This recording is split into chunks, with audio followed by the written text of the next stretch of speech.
Hi friends, நாம் இன்னைக்கு பார்க்குறது பட்டு சேலைக்கு பைப்பிங் வச்சு தைக்கிற ப்ளவுஸ் ஸ்டிச்சிங் வீடியோ தான். 3 லைனிங் ப்ளவுஸ் இருக்குது, 3க்குமே பைப்பிங் வச்சு தைக்கிறது தான். இந்த சேலைக்கு பிங்க் கலர் ப்ளவுஸு, அதுக்கு சீலையில் வந்த கலரே சில்க் காட்டன் பைப்பிங் வைக்கிறதுக்கு 1/2 மீட்ரு துணி எடுத்திருக்கு. இந்த சேலையோட விலை 8300 வருது. இந்த ப்ளவுஸு கட்டிங் செஞ்சு வச்சுருக்கு. இதனோட மெஷர்மெண்ட் எப்படின்னு இந்த சீலையெல்லாம் பார்த்துட்டு பின்னாடி பார்க்கலாம். இன்னொரு புடவைக்கும் பிளெயினாக தான் இருக்குது, கரையெல்லாம் எதுவுமே இல்லாமல். இப்போ வர்ற எல்லா புடவையுமே இந்த மாதிரி பிளெயினாக தான் வருது. புடவையும் இந்த மாதிரி தான் விரும்புகிறாங்க, கரையெல்லாம் எதுவுமே வராத மாதிரி. உள் சைடு முந்தி இருக்குது, இதுக்கு பூ போட்ட மாதிரி டிசைன் வந்திருக்கு. இதுக்கு ப்ளவுஸும் பிளெயினாக தான் வந்திருக்குது, கரையில் எப்படி இருக்கோ அதே மாதிரி தான். இதனோட விலையும் ஒரு 8500 வருது. இந்த 2 புடவையுமே இப்போ தான் எடுத்தது. நாம் அடுத்து பார்க்குற மஸ்டர்டு கலர் பார்டர் வந்துருக்கிற இந்த புடவை ஒரு 14 வருஷத்துக்கு முன்னாடி எடுத்த புடவை. அதனால தான் கரையில எல்லாம் பார்டர் வந்திருக்கு. இந்த புடவை பொண்ணு சீருக்கு எடுத்து கொடுத்தது, அந்த பொண்ணு கட்டாமல் அப்படியே வச்சுருந்ததுனால அவங்க அம்மா அந்த பொண்ணோட கல்யாணத்துக்கு 14 வருஷம் கழித்து இப்போ தான் இந்த புடவைக்கு ப்ளவுஸ் எடுத்து தைச்சு கட்டிக்கிறாங்க. இந்த புடவையை அப்படியே வச்சுருந்ததுனால இதில் இருந்த ப்ளவுஸு அதிகமாக மடிப்பு விழுந்து கலரில் கொஞ்சம் மங்குன மாதிரியே ஆயிடுச்சு. அதனாலேயே ஒரு சில்க் காட்டன் ப்ளவுஸ் எடுத்து அதுக்கு பைப்பிங் வச்சு தைச்சிக்கிட்டாங்க. இதனோட விலை அப்போ எடுத்ததுனால 4190 தான் வருது. இதுவே இப்போ எடுத்திருந்ததுன்னா ஒரு 10,000 ரூபாய்க்கு மேலேயே வரும்.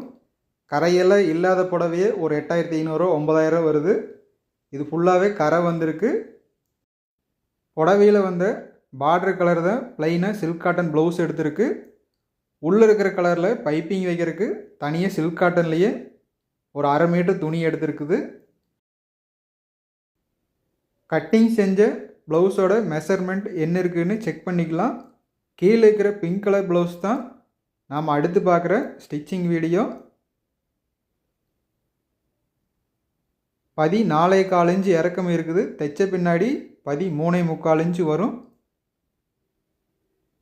பேக் சைடு நெக்கு இறக்கம் 9 இன்ச்சு வச்சுருக்கு. நெக்கு அகலம் 2.25 இன்ச்சு ஒரு பாயிண்ட் வச்சுருக்கு. பைப்பிங் வைக்கிறதுனால ஒரு பாயிண்ட் தள்ளியே நான் வெட்டிக்கிட்டேன், அதனால கொஞ்சம் சேர்ந்து வந்துடும்.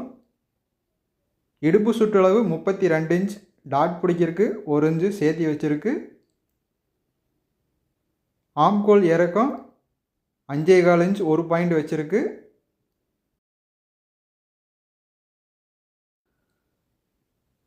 ஆம்கோல் சுற்றளவு 16 இன்ச் வரும். 8 இன்ச் சரியாக தான் இருக்குது.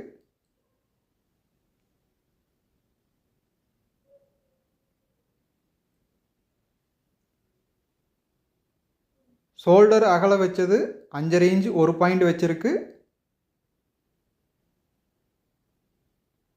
இந்த அளவுக்கு கட்டிங் செஞ்சது அவங்களுக்கு சரியான அளவு தான் இருந்தது. இதுக்கு முன்னாடியே இந்த ப்ளவுஸ் தைச்சதுனால அளவு எல்லாமே எந்த மாற்றமுமே இல்லை. நான் ஒரு 3 ப்ளவுஸ் தைச்சி கொடுத்தேன், அதெல்லாம் சரியாக இருந்த பின்னாடி தான் இந்த ப்ளவுஸ் தைச்சிருக்கு.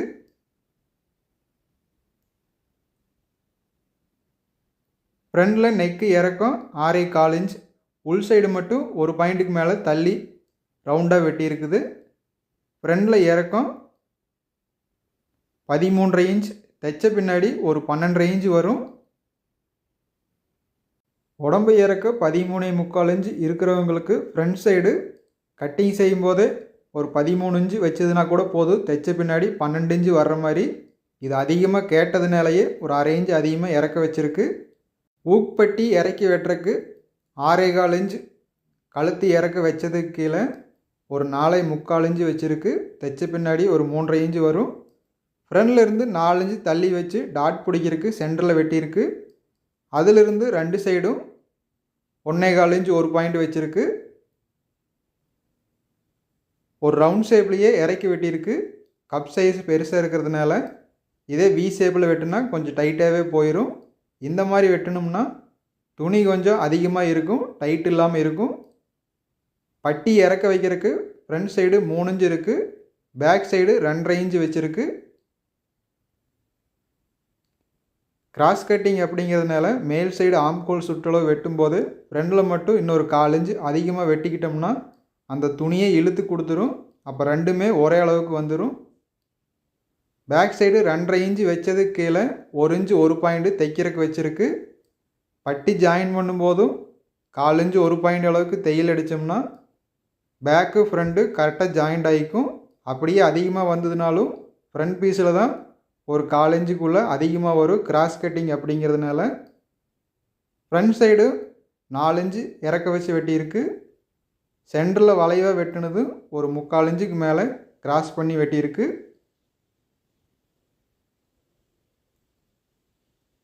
மூணே 1/4 இன்ச் தள்ளி வச்சு வெட்டியிருக்கு. பட்டி 4 இன்ச்சு ஃப்ரண்டில் இருக்குது. அது வளைவாக கட்டிங் செஞ்சது 1 இன்ச்சு மட்டும் கம்மியாக வச்சு வெட்டியிருக்கு. இந்த ப்ளவுஸ் தைக்கும் போதும் எல்லா அளவுமே சரியாக தான் வந்தது. அடுத்து கை நீளம் என்ன இருக்குதுன்னு பார்த்துக்கலாம். கீழே மடித்து தைக்கிறதுக்கு அதிகமாக துணி விட்டு வெட்டலை. பைப்பிங் வைக்கிறதுனால கை நீளம் என்ன இருக்கோ அதே அளவு கட்டிங் செஞ்சுட்டேன். 1 பாயிண்ட் அளவுக்கு மட்டும் நாம் சேர்த்து வெட்டணும்னா போதும். தைக்கிறதுக்கும் பைப்பிங் கயிறு வர்ற இடத்துக்கும் அந்த 1/4 இன்ச்சு சேர்த்து வந்துடும். நம்மளுக்கு என்ன அளவு வேணுமோ அதை விட மேல் சைடு ஒரு 1/2 இன்ச்சு, கீழ் சைடு ஒரு 1 பாயிண்ட்டுக்கு மேலே வச்சோம்னாவே போதும். பைப்பிங் கயிறு வச்சு அடித்து திருப்பும் போதும் அந்த கயிறுலேயே இன்னொரு பாயிண்ட்டுக்கு மேலே அளவு சேர்ந்து வந்துடும். பைப்பிங் வச்சு தைக்கும்போது நான் 1/4 இன்ச்சு அளவுக்கு தையல் அடிப்பேன். அதனால அந்த அளவுக்கு சரியாக இருக்குது. இல்லை 1/2 இன்ச்சு அளவுக்கு தையல் அடிச்சதுன்னா இன்னொரு 1/4 இன்ச்சு சேர்த்தியே வெட்டிக்கலாம். மேல் சைடு கை சுற்றளவு 7 இன்ச்சு இருக்குது.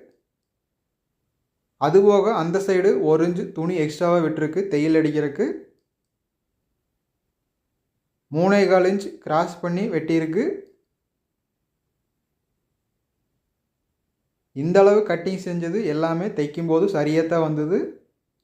1.5 இன்ச்சு தள்ளி வந்து வளைவாக கவர் தட்டு வெட்டி எடுத்திருக்கு. 1/2 இன்ச் அளவுக்கு கட் பண்ணியிருக்கு. கை சுற்றளவுக்கு சரியாக இருக்கான்னு வச்சு பார்த்துக்கலாம். சரியான அளவு தான் இருக்குது. தைக்கும்போதும் இது சரியான அளவு தான் வந்தது. பட்டு சேலையில் தைச்ச ப்ளவுஸுக்கு மட்டும் 1 பாயிண்ட்டு கம்மியாக வந்தது கை சுற்றளவு. அது ஒவ்வொரு கிளாத்தை பொறுத்து அந்த மாதிரி தான் வரும். இந்த சில்க் காட்டன் துணி 1 மீட்ரு 340 ரூபா வருது. பைப்பிங் வைக்கிறதுக்கு எடுத்துருக்கிற துணி 110 ரூபா வருது. இது பாலிஸ்டர் மிக்ஸ் ஆனதுனால இந்த அளவுக்கு கம்மியான விலையில் கிடைக்குது. 1/2 மீட்ரு கிளாத் இருக்குது. இது 2 ப்ளவுஸு கூட நம்ம வச்சுக்கலாம். இந்த அளவுக்கு துணி இருந்துன்னா ஜாயிண்ட் இல்லாமல் அப்படியே பைப்பிங் வச்சுக்கலாம்.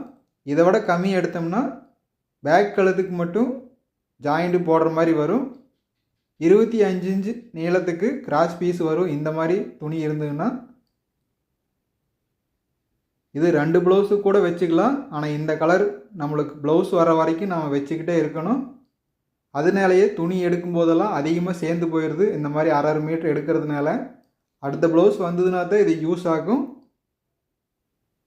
1.5 இன்ச்சு அகலத்துக்கு கிராஸ் பீஸ் வெட்டி எடுத்துக்கலாம். சிங்கிள் ரன்னர் மாற்றிக்கலாம். சிங்கிள் ரன்னர் மாட்டி தைக்கும்போதும் ஃபஸ்ட்டு ஆரம்பிக்கும் போது மட்டும் அந்த கயிறு மேலே தையல் விழுந்து வரும்போதும் அந்த கயிறு கொஞ்சம் நகர்ந்து தான் வரும். அதை நாம் திருப்பின பின்னாடி சரி பண்ணி மெதுவாக தைக்கிறதுக்கு ஆரம்பிச்சுக்கலாம். வேகமாக தைச்சோம்னா கிராஸ் பீஸ் இருக்கிறதுனால சில்க் காட்டன் துணி கொஞ்சம் வளவளன்னு அப்படின்னு தான் இருக்கும். அது மேலே தையல் விழுகாமையும் வரும். மேலே நூல் நல்லா டைட்டாக வச்சுக்கலாம். அப்போ தான் நூல் கோர்த்து வராமல் சரியான மாதிரி வரும். இதுவே ஒரு காட்டன் கிளாத்தாக இருந்ததுன்னா வச்சு மடிக்கும்போது கிராஸ் பீஸுக்கு நல்லாவே வரும். இந்த துணி கொஞ்சம் வளவளன்னு இருக்கிறதுனால நம்ம நகத்தில் வச்சு தள்ளி விட்டோம்னாவே கரெக்டாக ஊசி அடைக்கி தையல் வந்துடும். கயிறு எங்கேயும் நகர்ந்து போகாது. அந்த கயிறு மேலேயும் தையல் விழுகாது. இதே மாதிரி கைக்கு 2 பீஸ், பேக் நெக் 1 பீஸ், ஃப்ரண்ட்டுக்கு பேக்குக்கு பெருசாக 1 பீஸ் வெட்டணும்னா எல்லாமுக்கும் சரியாக வந்துடும். ஒரு 1/2 இன்ச் அளவுக்கு மட்டும் துணியை விட்டுட்டு மீதியெல்லாம் வெட்டி எடுத்துடலாம். பைப்பிங் வைக்கிற வீடியோ நிறைய போட்டிருந்ததுனாலும் நிறைய பேர் கேட்டது என்னென்னா, பைப்பிங் வச்சு தைச்சதை நெக்கு ஜாயின் பண்ணும்போது எப்படி ஃபினிஷிங்கை ஜாயின் பண்ணுறீங்க அப்படின்னு தான். 4 பீஸ் வளர்த்தியே இருக்குது 25 இன்ச்சு நீளத்துக்கு. இது ஃப்ரண்ட் பீஸுக்கு மட்டும் 1 மட்டும் 2ஆக வெட்டி எடுத்துக்கலாம். அதிகமாக நீளம் இருக்கிறத பேக் நெக் வைக்கிறதுக்கு வச்சுக்கலாம். 26 இன்ச் இருக்குது. இது ஒரு 24 இன்ச் இருந்ததுன்னா கூட சரியாக இருக்கும். மடித்து வச்சு பார்க்கலாம். ஜாயிண்ட் இல்லாமையே தைச்சிக்கலாம்.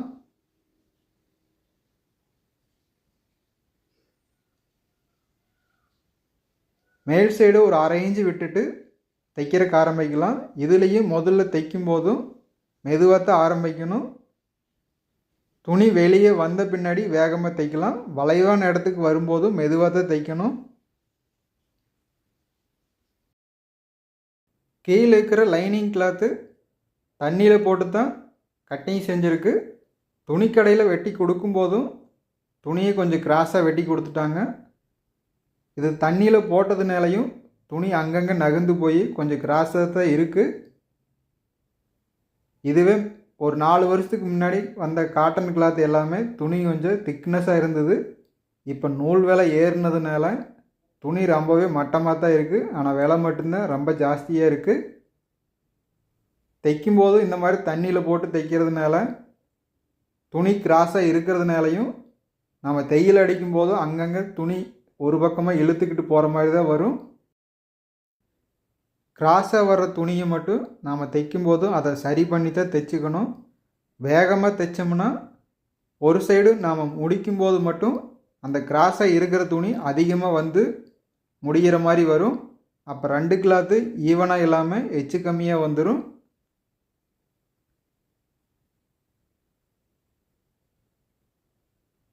வளைவான ஷேப் முடிஞ்ச பின்னாடி நேர் வரும்போது மட்டும் கொஞ்சம் வேகமாக தைச்சிக்கலாம். இந்த ஒரு தையல் பொறுமையாக மெதுவாக தைச்சிட்டோம்னா அடுத்து வச்சு தைக்கிற தையல் கொஞ்சம் வேகமாக தைச்சிக்கலாம். துணி எந்த அளவுக்கு மெலிசாக இருக்குது.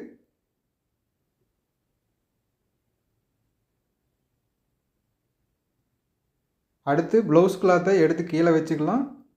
நம்ம தையல் அடித்தது உள் சைடு போகிற மாதிரி வச்சுக்கலாம். மேல் சைடு 2 கிளாத்தும் ஒரே அளவு வச்சு அடித்த தையல் மேலேயே இன்னொரு தையல் அடிச்சுக்கலாம். கீழே இருக்கிற கிளாத்து மட்டும் சரியாக இழுத்து பிடிச்சிக்கலாம். நம்ம லூஸாக விட்டோம்னா போகிற வேகத்துக்கு ரன்னர் அதிகமாக இழுத்துட்டு போயிடும். அப்போ கடைசியில் முடியும் போதும் கொஞ்சம் கம்மியாக தான் கிளாத் இருக்கிற மாதிரி வரும். அதை லைட்டாக இழுத்து பிடிச்ச மாதிரி தைச்சிக்கலாம்.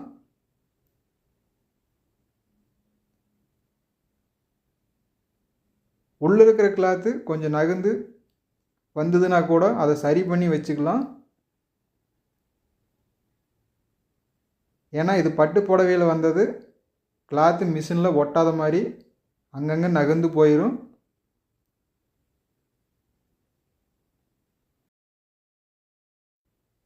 இது 2 கிளாத்து ஒரே மாதிரி வச்சு தைக்கும்போது தான் ரவுண்ட் ஷேப்பும் கரெக்டாக வரும்.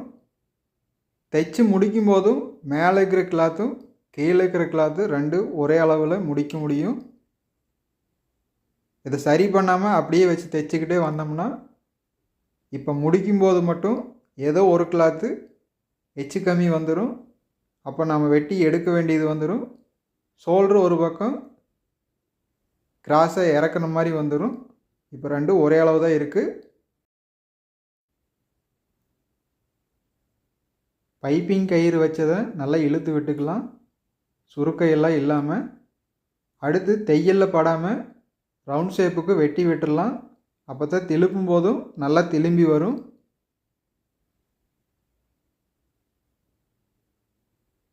இந்த கயிறு தண்ணியில் போட்டதுன்னா கொஞ்சம் சுருங்கி கழுத்து லூஸெல்லாம் இல்லாமல் நல்லா டைட்டாக தான் இருக்கும். உள்ளே வச்சுருக்கிறது காட்டன் கயிறு, அதனால் தண்ணியில் போட்டதுன்னா கொஞ்சம் சுருங்கிடும். கழுத்து நல்லா டைட்டாக தான் இருக்கும். நகத்தில் இந்த மாதிரி கீறி விட்டுக்கலாம். ஒரு தையல் அடித்தது மேலேயே 2ஆவதாக தையல் அடித்ததுனால மேல் சைடு தையல் எதுவும் தெரியல. அப்படியே தையல் தெரிஞ்சதுனாலும் இப்போ நாம் தைக்கும்போதும் இந்த கிளாத்தை மட்டும் அந்த சைடு தள்ளி விட்டு தையல் அடிச்சிட்டோம்னா முதல் அடித்த தையல் எதுவும் மேல் சைடு தெரியாது. இந்த நேர் மட்டும் லைட்டாக தையல் தெரியுது. அதுக்கு கீழே இருக்கிற லைனிங் கிளாத்தை இழுத்தோம்னா இது அப்படியே மேல் சைடு வந்துடும். அதை ஒட்டுன மாதிரியே தையல் அடிச்சுக்கலாம். இந்த மெத்தேடெல்லாம் நாம் ஃபாலோ பண்ணால் தான் தையல் தெரியாமல் தைக்க முடியும். கிளாத்தில் அங்கங்கே சுருக்க வர்றதுக்கு காரணம் பட்டு சீலையில் வந்ததுனால பேப்பர் மாதிரி தான் இருக்குது கிளாத்து. அதனால் ஊசி குத்தி வரும்போதே அந்த சுருக்கம் வருது. அயன் பாக்ஸில் கம்மியாக ஹீட் வச்சு தேய்ச்சிட்டோம்னா இந்த சுருக்கமெல்லாம் போயிடும். அவ்வளோதான், ஃபினிஷிங் ஆயிடுச்சு. தையல் எதுவும் மேலே தெரியல. தையல் மட்டும் மேல் சைடு நல்லா டைட்டாக வச்சுக்கணும். சிங்கிள் ரன்னர் போட்டு தைக்கும் போதும் கீழ் சைடு மட்டும் நூல் கோர்த்து கோர்த்து வரும். அதனால் நாம் பார்த்து சரி பண்ணிக்கணும். பேக் சைடு பீஸு அப்படியே மடித்து வச்சிடலாம். ஃப்ரண்ட் சைடுக்கும் இதே மாதிரி தான். பைப்பிங் வைக்கிறதெல்லாம் முடித்த பின்னாடி ரன்னர் மாற்றி அதுக்கு பின்னாடி சுற்றியும் தையல் அடிச்சுக்கலாம்.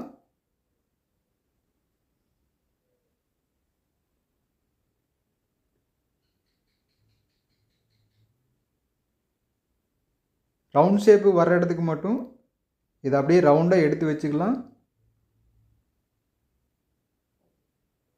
இந்த இடத்துக்கு வரும்போது மட்டும் ரன்னர் மேலே ஏறுற மாதிரியே வரும் கயிறு மேலே. அதை மட்டும் நாம் காலில் ரன்னர் தூக்கி அதை அப்படியே நகர்த்தி வச்சுக்கலாம். இப்போ சரியாக வந்துடும்.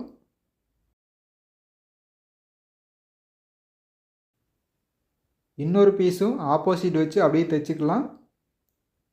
25 இன்ச் நீளம் இருக்கிறதுனால ஒரே பைப்பிங் கயிறில் 2 பீஸும் தைச்சிக்கலாம். ஜாயிண்ட் எல்லாம் வராது.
துணி நல்லா பேப்பர் மாதிரி இருக்கிறதுனால இந்த மாதிரி சுருக்கம் வருது வளைவாக இருக்கிற இடத்துக்கு.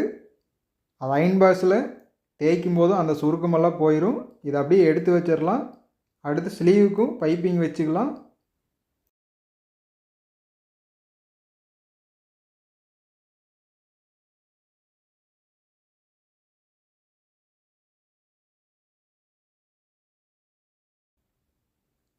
கை நீளம் என்ன தேவையோ அதை விட மேல் சைடு தைக்கிறதுக்கு 1/2 இன்ச்சு, கீழ் சைடு 1 பாயிண்ட்டுக்கு மேலே தான் துணி விட்டுருக்கு. 1/4 இன்ச்சு அளவுக்கு தைக்கிறதுனால இதுவே போதும். அந்த பைப்பிங் கயிறுலையும் இன்னொரு பாயிண்ட் சேர்ந்து வந்துடும்.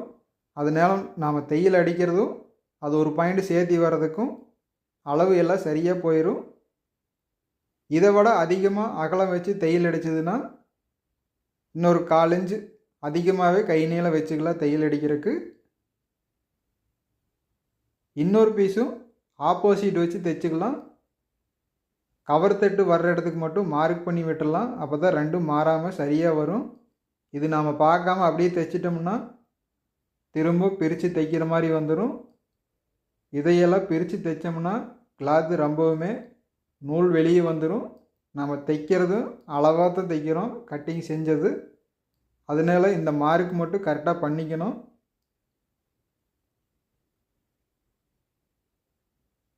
ஏன்னா 2 சைடு மடித்து விடலை, அதனால தெரியாமையே போயிடும்.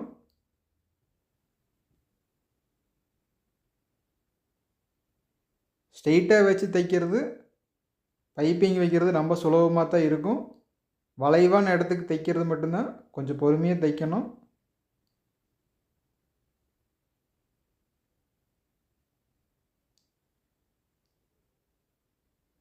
ப்ளவுஸ் கிளாத்தில் 2 சைடுமே துணி விட்டு தையல் அடிச்சுக்கலாம்.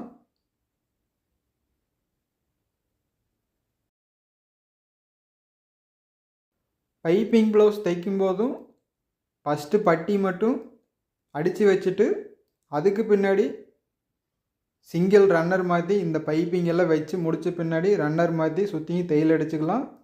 அதுக்கு பின்னாடி நம்ம தைக்கிறது ரொம்ப ஈஸி தான். ஒரு சாதா ப்ளவுஸ் தைக்கிற மாதிரி தான்.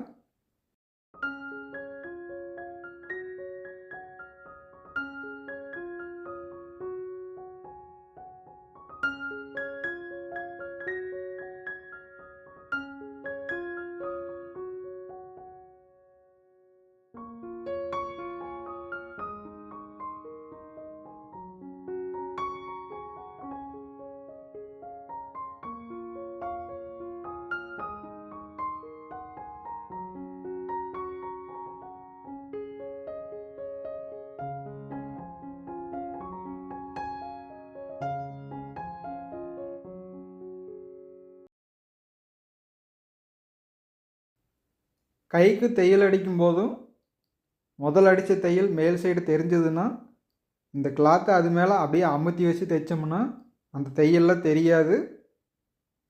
கீழே இருக்கிற லைனிங் கிளாத்தை இந்த மாதிரி விரலில் இழுத்தோம்னா அடியை பிடிச்சி இது அப்படியே மேல் சைடு போயிடும். பைப்பிங்கு உள் சைடு இழுத்து வந்துடும். தையல் ஒட்டுன மாதிரியே வரும். ஃபஸ்ட்டு அடித்த தையல் ஏதாச்சும் தெரிஞ்சதுன்னா கூட அது தெரியாமல் போயிடும். இது அப்படி இழுத்தோம்னாவே போதும்.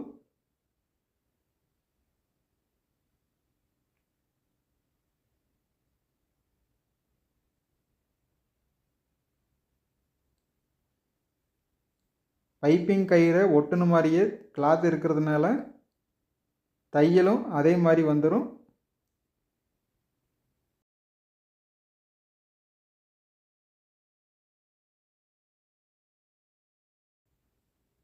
முதல் அடித்த தையலை எதுவும் தெரியாமையே மேல் சைடு ஃபினிஷிங் நல்லா வந்திருக்கு.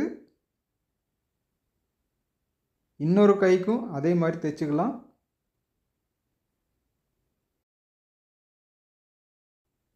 ஃபஸ்ட் டைம் இப்போ தான் நம்ம சேனல் பார்க்குறீங்க அப்படின்னா கட்டிங் செய்கிறது எப்படின்னு பிளேலிஸ்ட்டில் வீடியோ இருக்குது. கட்டிங் வீடியோ பிளேலிஸ்ட்டில் செக் பண்ணி பாருங்கள். ஒவ்வொரு அளவுக்கும் எப்படி கட்டிங் செய்யலாம் அப்படின்னும் வீடியோ இருக்குது, அதை பார்த்து தெரிஞ்சுக்கலாம். ப்ளவுஸ் தைக்கிறதும் ஒவ்வொரு கிளாத்துக்கு எப்படி தைக்கலாம், என்னென்ன மெத்தேடில் தைக்கலான்னு ஸ்டிச்சிங் வீடியோ பிளேலிஸ்ட்டில் செக் பண்ணி பாருங்கள். வீடியோ இருக்குது, பார்த்து தெரிஞ்சுக்கலாம். பைப்பிங் வைக்கிறது எல்லாம் முடிஞ்சுது. அடுத்து ரன்னர் மாற்றிக்கலாம்.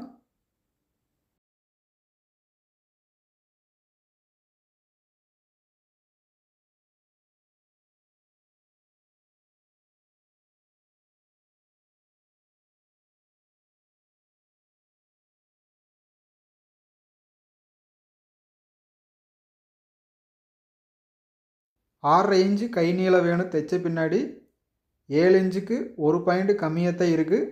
நம்ம தையல் அடிக்கும் போதும் 1/2 இன்ச் அல்லது 1/4 இன்ச்சு ஒரு பாயிண்ட்டுக்கு தையல் அடித்ததுனாலும் சரியான அளவு தான் வந்துடும். அந்த ஒரு பாயிண்ட் எச்சு கம்மி வர்றது அதை எப்படி யார் வெட்டுனாலும் அது வரத்தான் செய்யும். நாம் ஒவ்வொரு பாயிண்ட் தள்ளி அடிக்கும்போது கூட அது மாறி வந்துடும்.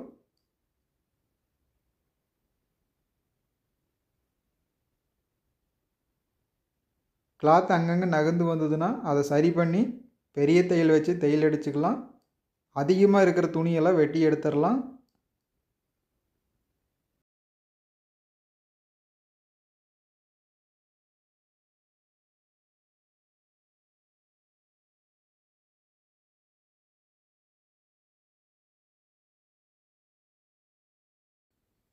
ஃப்ரண்ட் சைடு பேக் சைடுக்கும் இன்னும் தையல் அடிக்காமல் இருக்குது. அதுக்கும் பெரிய தையல் வச்சு சுற்றியும் தையல் அடிச்சுக்கலாம்.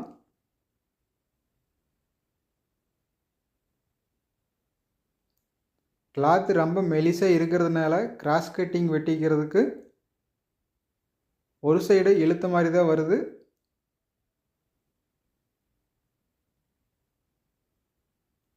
இந்த வளைவான இடத்துக்கு மட்டும் நல்லா தூக்குன மாதிரி இருக்குது. அது நாம் கிளாத் இந்த மாதிரி அமுத்தி வச்சு அப்படியே தைச்சிக்கலாம். லூஸ் விடாமல் மெதுவாக தைச்சோம்னா அது அப்படியே போகிற வேகத்துக்கு சரியாக போயிடும். வேகமாக தைச்சோம்னா கிராஸ் கட்டிங் அப்படிங்கிறதுனால ஒரு சைடை இழுத்துட்டு வந்துடும், மேல் சைடு துணி அதிகமாக வந்துடும். இப்போ 2 கிளாத்தும் ஒரே அளவுக்கு வந்துருச்சு, சுருக்கம் இல்லாமல்.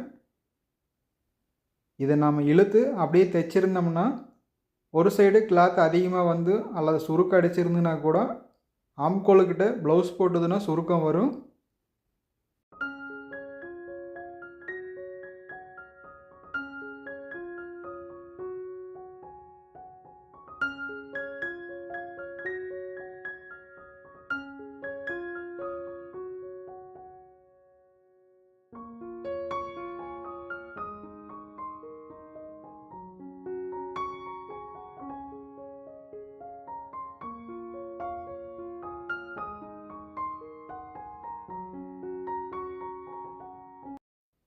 லைனிங் கிளாத்து எவ்வளவு கிராஸாக இருக்குது அப்படின்னு இப்போ பார்க்கும்போது தெரியும். நூல் தீர்ந்துருச்சு, அதை மாற்றி தையல் அடிச்சுக்கலாம்.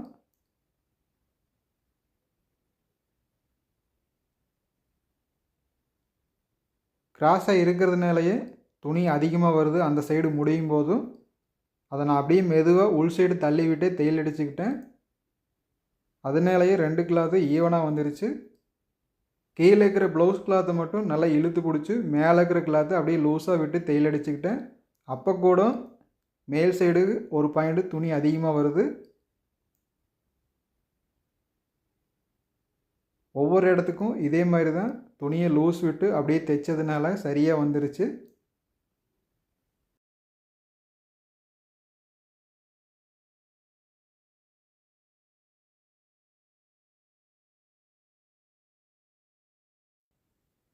அதிகமாக இருக்கிற துணியெல்லாம் வெட்டிட்டு கீழ் சைடு முதல்ல 1/2 இன்ச்சுக்கு மடித்து தைச்சிக்கலாம். அதுக்கு பின்னாடி 1 இன்ச் அளவுக்கு மடித்து தைச்சிக்கலாம். கீழ் சைடு மட்டும் ஒரு விரல் நல்லா அழுத்தி பிடிச்சி தையல் அடிச்சுக்கலாம். அப்போ தான் மடித்து தைக்கும் போதும் கடைசியில் முடியும் போதும் 2 ஒரே அளவு வரும். மேலே இருக்கிற கிளாத்து மட்டும் அப்படியே நல்லா லூஸ் விட்டு தையல் அடிச்சுக்கிட்டேன். அப்போ கூட ஒரு பாயிண்ட்டுக்கு லைட்டாக சுருக்க விழுந்திருக்கு. இது கிராஸ் இருக்கிறதுனால தான் அந்த கிளாத்து ஃபஸ்ட்டு ஆரம்பிக்கும் போது இது அப்படியே தூக்கிட்டு இருக்கு.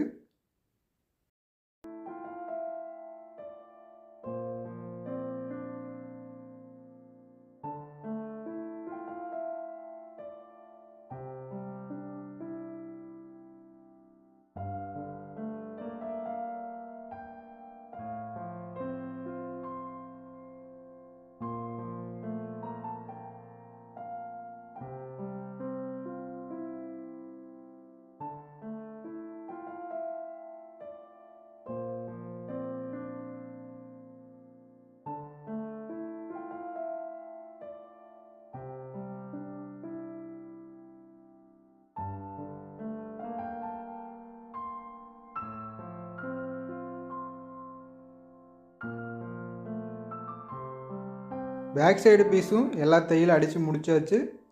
அடுத்து ஃப்ரண்ட் சைடு டாட் பிடிச்சிக்கலாம்.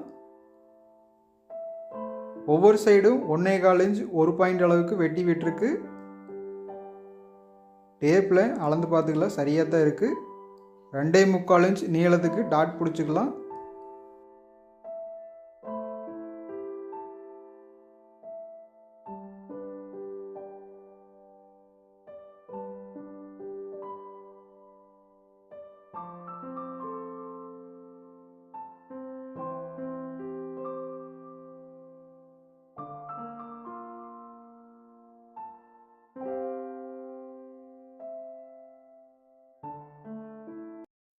விசிறு உள் சைடு போகிற மாதிரி இந்த மாதிரி மடித்து தைச்சிக்கலாம்.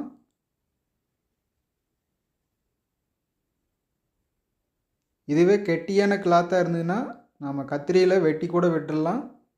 இது கிளாத்து நைஸாக இருக்கிறதுனால இந்த மாதிரி மடித்து தைச்சிக்கலாம். ஃப்ரண்ட் சைடு இந்த மாதிரி ரெண்டாக மடிச்சுக்கலாம். 1/4 இன்ச் அளவுக்கு ஆரம்பித்து 3 இன்ச்சு நீளத்துக்கு தையல் அடிச்சுக்கலாம்.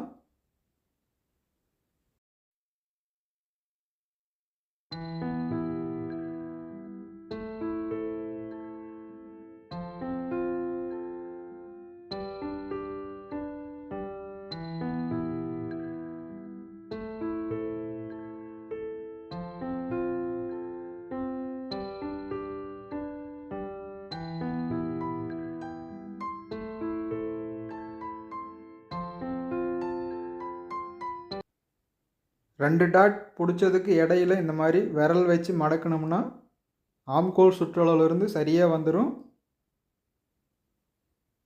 2 டாட்டுக்கு இடையில ஒரு 1.5 இன்ச்சுக்கு முன்னாடியே நிறுத்திக்கலாம். அதை அப்படியே திருப்பி இன்னொரு தையல் அடிச்சுக்கலாம். 4 இன்ச்சு வச்சோம்னா சரியாக இருக்கும்.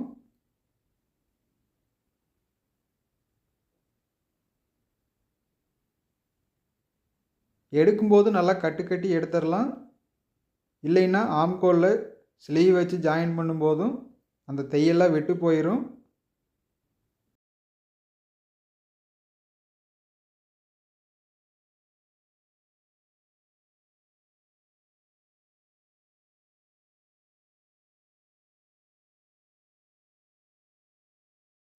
இதே அளவுக்கு இன்னொரு ப்ளவுஸ் நம்ம கட்டிங் செஞ்சுருந்தோம் சில்க் காட்டனில். அந்த ப்ளவுஸ் தான் இது. டாட் பிடிச்ச பின்னாடியும் ஃப்ரண்டில் அவ்வளோ ஃபினிஷிங் நீட்டாக இருக்குது. துணி அந்த மாதிரி இருக்கிறதுனால சுருக்கம் எதுவும் வரல. சில்க் காட்டனில் யார் ப்ளவுஸ் போட்டதுனாலும் சுருக்கமே வராது, ஃபினிஷிங் நீட்டாக இருக்கும். அடுத்து பட்டிக்கு உள் சைடு ஒரு துணி வச்சு தைச்சிக்கலாம். கிளாத்து ரொம்ப மெலிசாக இருக்கிறதுனால பட்டியும் நல்லா கிரிப்பாக இருக்கும், கப் ஷேப்பு கரெக்டாக வரும். இல்லைன்னா இந்த பட்டி ரொம்ப மெலிசாக இருக்கிறதுனால மடிஞ்சு போயிடும். தையல் அடிக்கும் போதும் 1/4 இன்ச்சு 1 பாயிண்ட் அளவுக்கு தையல் அடிச்சுக்கலாம். இந்த அளவுக்கு தைக்கும் போதும் சைடில் ஜாயின் பண்ணும்போது எப்படி வருது அப்படின்னு பார்த்துக்கலாம். துணி ரொம்ப கம்மியாக இருக்கிறதுனால ஸ்லீவில் வந்த கரை பீஸ் தான் ஒரு சைடு கீழே வருது. ஒரு 1/4 இன்ச்சு அளவுக்கு மட்டும் வரும்.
பட்டி பீஸில் அதிகமாக இருக்கிறதெல்லாம் வெட்டி எடுத்துடலாம். அடுத்து ஃப்ரண்ட் பீஸ் ஜாயின் பண்ணும்போதும் ஒரு அரை இன்ச் அளவுக்கு இறக்கி வச்சு ஜாயின் பண்ணிக்கலாம். இது திருப்பும் போதும் அப்போ தான் 2 கிளாத்து ஒரே அளவுக்கு இருக்கும்.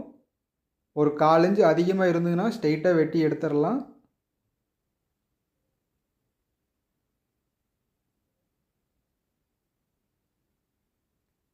கிராஸ் கட்டிங் அப்படிங்கிறதுனால ஃப்ரண்ட் பீஸை இழுக்காமல் அப்படியே லூஸாக விட்டுடலாம். இழுத்தோம்னா இன்னுமே அதிகமாக துணி வந்துடும்.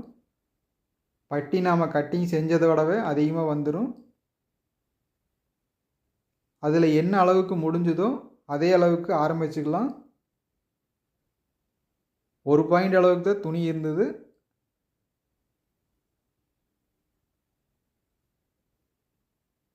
டாட் பிடிச்ச இடத்துக்கு மட்டும் மெதுவாக தைச்சிக்கலாம். இது வளைவாக இருக்கிறதுனால வேகமாக தைக்க முடியாது. இது 2 கிளாத்து ஒரே அளவு எடுத்து வச்சு அப்புறமா தைச்சிக்கலாம்.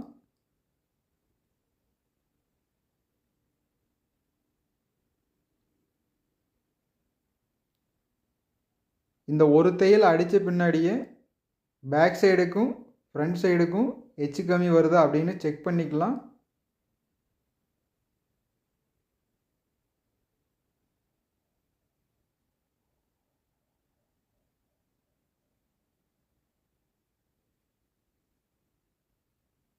கால் இன்ச் அதிகமாக வச்சு தைச்சதுனால பட்டியில் அதிகமாக துணி இருக்கிறத இப்போ ஸ்ட்ரைட்டாக வெட்டி எடுத்துடலாம்.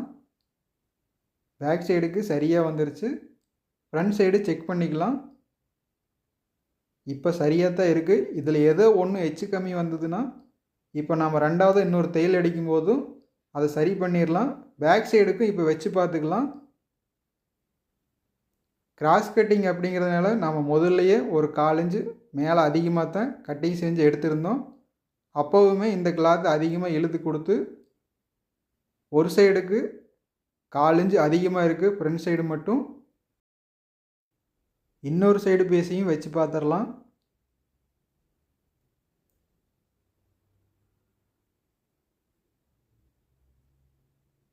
பேக் சைடில் கரெக்டாக வச்சுக்கலாம்.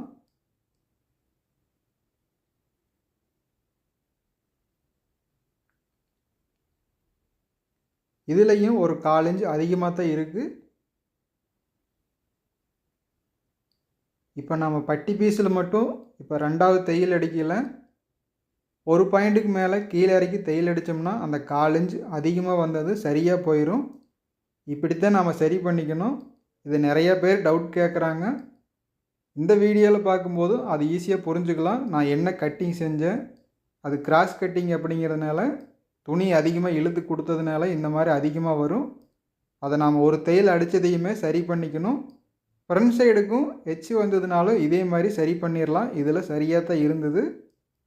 இதுவே ஸ்ட்ரெயிட் கட்டிங்காக இருந்ததுன்னா இந்த மாதிரி எச்சு வந்திருக்காது, சரியாக போயிருக்கும். ஒரு 4 இன்ச்சுக்கு முன்னாடியே நிறுத்தி அதுக்கு மட்டும் கிராஸ் பண்ணி தையல் அடிச்சுக்கலாம். இப்போ சரியான அளவு வந்துடும்.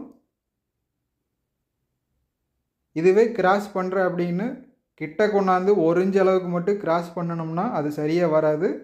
அப்போவும் கொஞ்சம் மேலே தான் வரும். ஒரு 3 இன்ச்சுக்கு முன்னாடியே நிறுத்தி கிராஸ் பண்ணிக்கலாம்.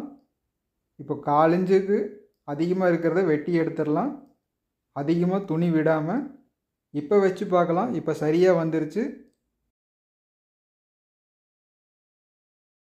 அடுத்து நாம் ஷோல்டர் ஜாயின் பண்ணி இதை எப்படி ஃபினிஷிங் பண்ணலாம் அப்படின்னு தான் இந்த கேள்வி தான் நிறைய பேர் கேட்டிருந்தாங்க. பைப்பிங் வைக்கிற வீடியோத்தை போடுறீங்க, அதை ஷோல்டர் ஜாயின் பண்ணும்போதும் எப்படி ஃபினிஷிங்கை முடிக்கிறீங்க அப்படின்னு அதை 2 மெத்தேடில் நாம் சரி பண்ணலாம். ஓவர்லாக் மிஷின் இல்லை அப்படின்னாலும் இந்த மாதிரி ஒரு சைடு கரை இருக்கிற பீஸு 1 இன்ச் அளவுக்கு வெட்டி எடுத்துக்கலாம். 1 இன்ச் அல்லது 1.25 இன்ச் இருந்ததுன்னா போதும். ஃபஸ்ட்டு அரை இன்ச் அளவுக்கு ஒரு தையல் அடிச்சிடலாம். பைப்பிங் மட்டும் இந்த சைடு கரெக்டாக வச்சுக்கலாம். ஒன்று மேலே ஒன்று, அப்போ தான் சரியாக வரும். ஒரு பாயிண்ட் அதிகமாக இருந்ததுனாலும் அந்த சைடு தள்ளி விட்டுலாம் கிளாத்தை. ஒரு தையல் அடித்த பின்னாடி நாம் 1 இன்ச் அளவுக்கு வெட்டி விட்டதை கரை பீஸ் இருக்கிறத வெளி சைடு வச்சுக்கலாம். பைப்பிங் இருக்கிற சைடும் 1 இன்ச் அளவுக்கு மடித்து தைக்கிறதுக்கு துணி விட்டுடலாம். அரை இன்ச்சுக்கு ஃபஸ்ட்டு தையல் அடிச்சிருந்தோம், அதையே ஒட்டுன மாதிரியே அந்த கிளாத்தை வச்சு தையல் அடிச்சுக்கலாம். லைட்டாக கட்டு கட்டி எடுத்துடலாம்.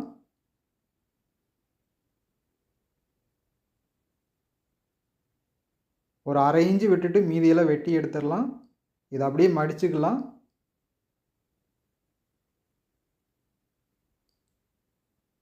அரை இன்ச்சு இருக்கிறத ஒரு தையல் அடித்து விட்டுடலாம். பிசுறு உள் சைடு போகிற மாதிரி மடித்து,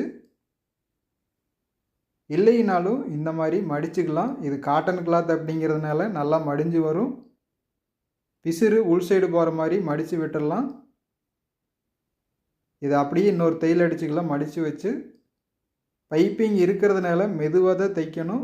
வேகமாக தைச்சோம்னாலும் ஒவ்வொரு மிஷின் கண்டிஷன் இல்லைன்னா அந்த நேரம் நல்லா தையல் வராது. அதனால மெதுவாக தைச்சு இந்த பிசுறுலாம் உள் சைடு மடித்து தைச்சிடலாம். இப்போ பிசுறு எதுவும் வெளியே தெரியல. இந்த தையல் அடிக்கிறது மட்டும் மேல் சைடு கிராஸாக அடிச்சுக்கலாம். ஒரு 1/2 இன்ச் அளவுக்கு மட்டும் கிராஸ் பண்ணி அடிச்சுக்கலாம்.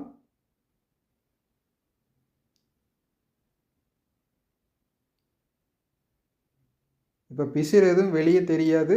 ஃபினிஷிங்கு நீட்டாக வந்துருச்சு. பைப்பிங்கை ஒட்டுன மாதிரி கூட ஒரு தையல் அடிச்சுக்கலாம். லைட்டாக கட்டி விட்டுடலாம். இவ்வளவுதான். இது ஒரு மெத்தேடு. இதுவே ஓவர்லாக் போட்டு தைச்சதுனாலும் அதை எப்படி தைக்கலான்னு பார்க்கலாம். இன்னொரு ப்ளவுஸுக்கும் இதே மாதிரி தான் தைச்சிருக்கு.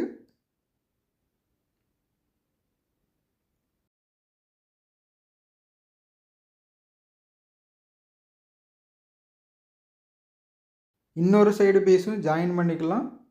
இதை ஜாயின் பண்ணி பட்டிக்கும் ஷோல்டருக்கும் ஓவர்லாக் போட்டு எடுத்துக்கலாம். ஓவர்லாக் போட்டு எடுக்கும்போது 1 இன்ச் அளவுக்கு நூல் விட்டு எடுத்துக்கலாம். அப்போ தான் அந்த பிசுறு உள் சைடு போகிற மாதிரி நம்ம தையல் அடிக்க முடியும். வெளி சைடு எதுவும் தெரியாது.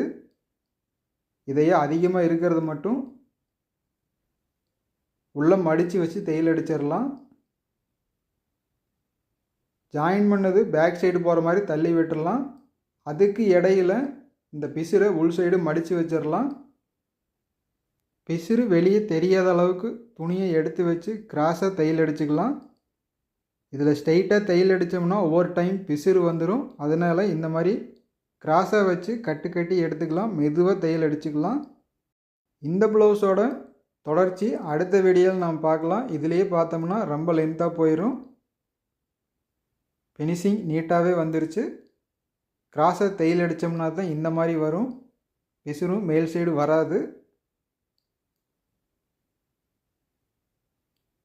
இதுவும் இன்னொரு பட்டுப்புடவையிலேருந்து வெட்டின ப்ளவுஸ் தான். பிசுறு உள் சைடு போகிற மாதிரி தைச்சிருக்கு.